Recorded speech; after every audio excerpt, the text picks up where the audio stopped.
This is the NBC Radio Broadcast Network in New York, bringing you breaking news about the war front in Europe. Yesterday, June 6, 1944, is a historic day for the Allied forces. 156,000 American, British, and Canadian forces landed on 5 beaches in Normandy, France. This day marks the beginning of the Allied invasion of German-controlled Europe. June 5th, the day before the attack, over 5,000 ships departed from England towards the beaches of Normandy. 11,000 aircraft were also mobilized to provide support for the invading ships.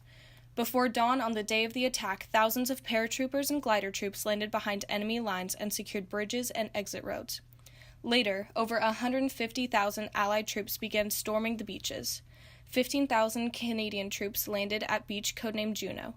American troops landed at beaches Utah and Omaha, while British troops stormed beaches Gold and Sword.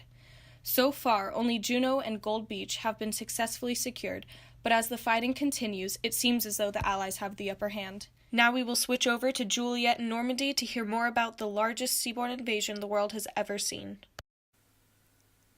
Thanks, Amanda. Right now, I'm at the battlefront on the beach nicknamed Juno. June 5th was originally the invasion date, but bad weather forced postponement until June 6th. The weather now is very mild. Despite this, only 15% of paratroopers have landed in the correct place. This invasion has the code name of D-Day. The D only stands for day and was put there solely for secrecy. This is looking to be the largest amphibious invasion in history. Over 156,000 men have landed in Normandy. This massive number explains why the German Air Force is outnumbered 30-1. This just in, I'm getting word of a phantom army that was used to convince the Germans that the invasion would be at Calais, a French port, and not in Normandy. What a smart move. More tactics such as dummy parachuters were employed to distract Nazi gunners. The invasion so far is looking to be successful, but who knows how long this will go on. This has been live reporting from the battle. Now back to the studio. Thanks, Juliet.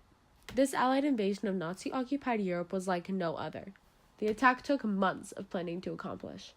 Allied Expeditionary Force Supreme Commander Dwight D. Eisenhower had tentatively selected June 5th as the date for the assault. The weather was fine during most of May, but deteriorated in early June. On June 4th, conditions were clearly unsuitable for a landing. Wind and high seas would make it impossible to launch landing craft from larger ships at sea. Low clouds would prevent aircraft finding their targets. The Allied troop convoys already at sea were forced to take shelter in bays and inlets on the south coast of Britain for the night.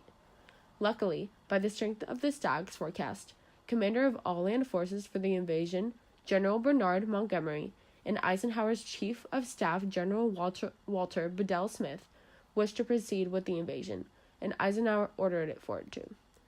The Allies succeeded by establishing a beachhead as part of Operation Overlord after the successful invasion. The Germans were hampered by effective Allied air support as well, which took out many key bridges and forced the Germans to take big detours. This has been your broadcast on D-Day. Thanks for tuning in!